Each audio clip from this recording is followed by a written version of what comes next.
जय माता दी दोस्तों। माता रानी आपकी सारी मनोकामनाएं पूर्ण करें और आप जीवन में खूब सारी तरक्की करें। इसी के साथ आज का जो वीडियो है वो मैं शुरू कर रही हूँ। दोस्तों, आज के वीडियो में मैं बात करने वाली हूँ छठ पूजा के बारे में या छठ महापर्व के बारे में। जैसे कि आप सबको पता है कि आने वाली 5 नवंबर से नहाय खाए की शुरुआत हो जाएगी और उगते हुए सूर्य को अर्घ देने के बाद इस व्रत का पारण किया जाएगा। ऐसे में बहुत सारी बहनों के मन में ये प्रश्न आते हैं कि छठ पूजा के दौरान हमें मेहंदी लगानी चाहिए या नहीं लगानी चाहिए।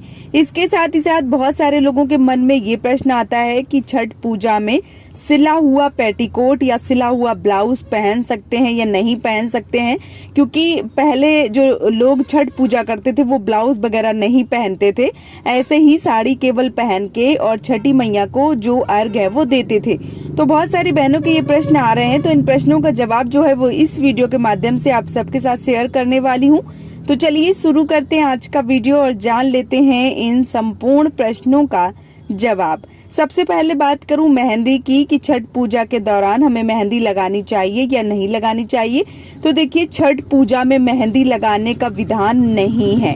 छठ पूजा में मेहंदी नहीं लगानी चाहिए, क्योंकि ऐसा पारंपरिक तरीके से अगर देखा जाए और हम अपने बुजुर्गों से पूछें तो ये चीजें उनके हिसाब से मेहंदी लगाना शुभ नहीं माना जाता है और छठ पूजा में मेहंदी नहीं लगाना चाहिए। लेकिन अभी समय बहुत ज्यादा बदलता चला जा रहा है। बहुत सारे लोग छठ पूजा में पूरी विधिवत रूप से तैयार होते हैं, मेहंदी वगैरह लगाते हैं। तो पहले के लोग थे जो मतलब मेहंदी नहीं लगाते थे और अगर हाथों में मेहंदी होती भी थी तो वो छुटा देते थे, उसके बाद पूजा पाठ करते थे।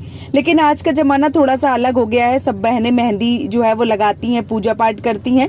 तो अगर आपके घर में विधान है मेहंदी लगाने का तो आप लगा सकती हैं, और अगर आपके घर का विधान नहीं है, आपको केवल जानना है कि मेहंदी लगाना चाहिए या नहीं लगाना चाहिए, तो मेहंदी लगाई तो नहीं जाती है छठ पूजा में। लेकिन अगर आप शुरू से करती चली आ रही हैं, आप मेहंदी लगाती चली आ रही हैं, तो फिर आप लगा सकती हैं और आप अपने घर के हिसाब से कर सकती हैं। दूसरा है पेटीकोट या ब्लाउज। तो देखिए, पहले की जो बूढ़ी माताएं थी या जो नई माताएं थी, पुराने जमाने में उतनी सुविधाएं नहीं थी, आप ये भी कह सकते हैं। और बहुत सारे लोग पूरी विधिवत रूप से पूजा अर्चना करते थे छठ घाट पे जाके, तो अपना पहले के जमाने में चल जाता था। लेकिन आज के जमाने में बहुत सारी नई नई लड़कियां, बहुत सारे मतलब जो जिनकी नई नई शादी होती है, ऐसे लोग या बुजुर्ग लोग जो भी हैं व्रत रखते हैं और कई बार छठ घाट होता है बहुत दूर होता है, और ऐसे में अगर वो सिर्फ साड़ी पहन के जाएंगी छठ पूजा करने तो ये अच्छा भी नहीं लगता है। और जो अभी आज की पीढ़ी है उनको ये चीजें पसंद भी नहीं आती हैं।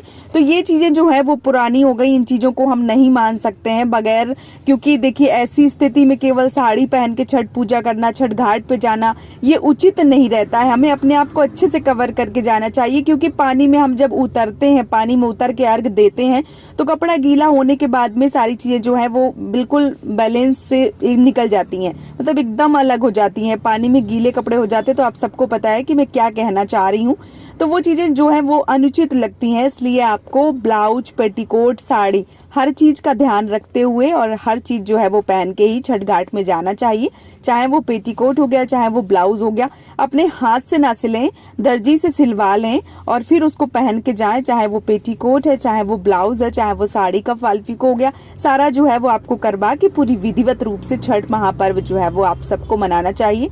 तो आने वाली 5 तारीख को नहाय खाए हैं, 6 को खरना है, 7 को जो सूर्य भगवान डूबेंगे उनका अर्घ है, और 8 तारीख को सुबह जो उगते हुए सूर्य भगवान को अर्घ है वो देने के बाद में, हवन करने के बाद में व्रत का पारण किया जाएगा। तो आप भी इस व्रत को पूरी विधिवत रूप से कीजिए और आपके घर की जैसी परंपरा है उस हिसाब से आप कर सकते हैं। बहुत सारी माताएं जो घर पे ही पूजा करती हैं, तो जो घर पे पूजा करती हैं, घर पे तालाब बनाती हैं, तो वो एक बार उनके मन में जो भी आता है वो सोच भी सकती हैं। लेकिन जो बाहर जाती हैं वो इन सारी चीजों को जो है वो करना उचित भी नहीं है, और हमें इन सारी चीजों को मनाना भी नहीं चाहिए कि पेटीकोट ना पहने, कि ब्लाउज ना पहने। ये चीजें जो हैं वो एक तरीके से मिथ हैं। तो इन सारी चीजों को आपको ध्यान नहीं रखना है।